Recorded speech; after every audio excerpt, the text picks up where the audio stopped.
For the Feltz family, living in a wilderness setting at Annex Creek means most of the days are routine, punctuated by moments of high drama, like the night the bear smashed in the front window trying to get into the house.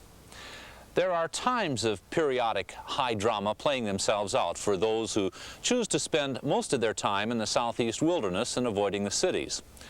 For those who live in the cities, they don't necessarily avoid the drama, it just comes in a different form.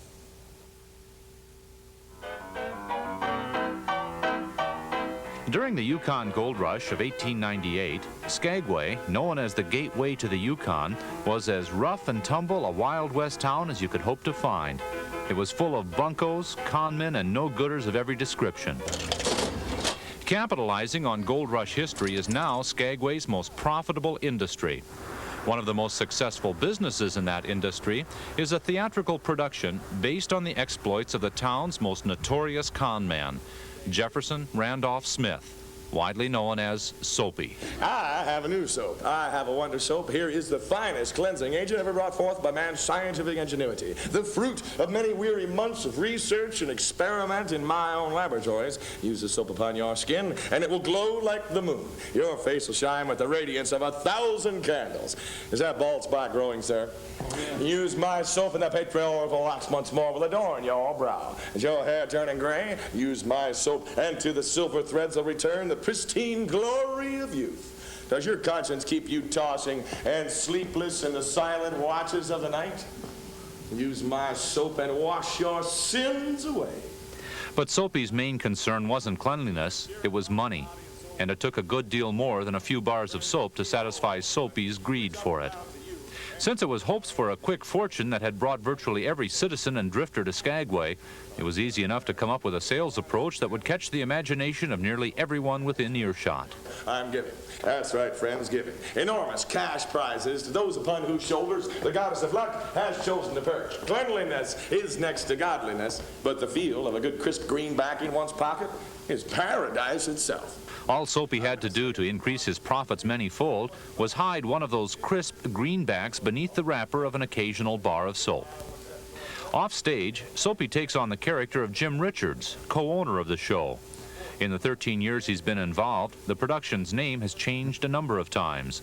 Originally called The Soapy Show, it's now called Skagway in the Days of '98, a name that sums up what Jim hopes the audience will get from the experience.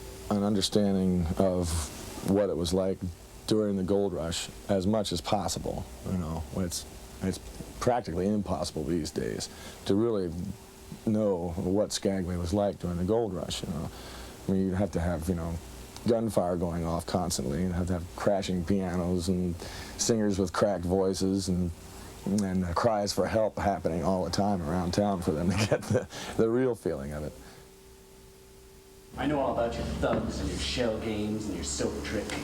You know, if I had it my way, you'd be out of this town, Soapy. Well, it's my way, Reed. So get out of my saloon.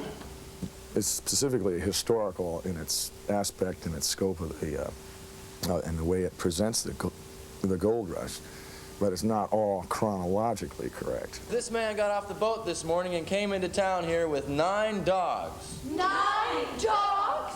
What do you plan on doing with all those dogs? What do you figure you're gonna buy yourself a dog sled, load all your gear on it, and mush up the pass and onto the Klondike? Yeah, stick a claim and become rich and famous. Oh, yeah, that's what they all think. Well, I've got a couple of pieces of advice for you, sir. Before you start on your journey, first of all, the White Pass is so incredibly rough, most people can't even walk up there, let alone gee-haw some dog sled through those mountains. And secondly, sir, a Chihuahua cannot pull a dog sled. Chihuahua? We need 9 more dogs in this town, like we need another curio shop. Yeah. Rehearsing is the hardest part of the show because you're working with new music every year, working with new choreography, new people, and there's a trust between actors out there. And to get those people to be comfortable in any situation with each other takes a long time. It takes like, well, at least 3 to 4 weeks of rehearsal, you know, 2 or 3 times a day.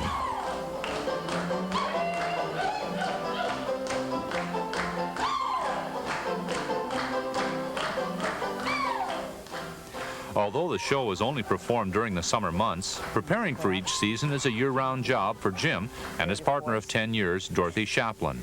She takes care of the business aspects of the production, such as scheduling, payroll, costumes, and advertising, while he handles the creative elements, such as the yearly rewriting of the script. We were trying to present too much information to the general tourist population last year, and it was kind of hazy there. You know, so to make it clear for everybody, you know, we cleaned up a lot of our little things that we thought were great, you know. Yeah, because, hey, they're learning all this information and everything, you know, and they're really going to love it this year, you know. But it doesn't always work like that, you know. And usually the show that we start with at the dress rehearsal, or even into the second or third week of June, is not the same show that we end up with at the end of September. But I think that's how we survive so many shows, is to have the ability to change. And from year to year, 250 shows is a lot of shows to do the same. And by the end of the season, you want to change it for the next year. And times change. You have to, your audience changes. You know, you're getting gradually a more sophisticated crowd coming through here. Like, we're getting the people off the sea goddess, you know, and that's supposed to be some sort of hoity-toity ship, you know. Everybody's, oh, you know, paying $1,000 a day so you can eat snails, you know, and stuff like that. You know. But they love the show. They sit down there, and we killed them yesterday. They came in here and did the trick on them. They loved it. You know.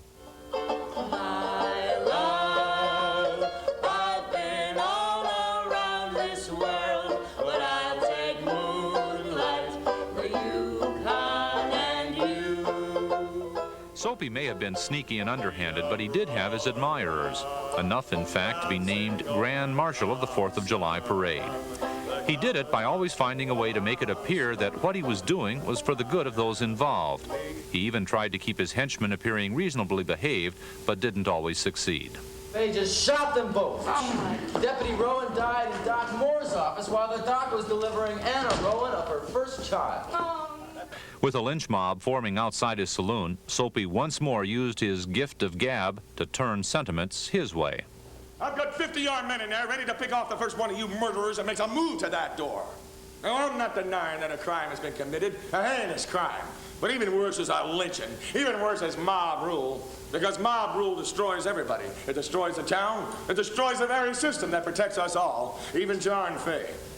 But what's worse, it'll destroy all of you by dragging you down to the lowest levels of savagery from which there's no coming back. Soapy managed to quiet the crowd, but the incident spurred a later confrontation with Soapy's arch-enemy, Frank Reed, during which both men were killed.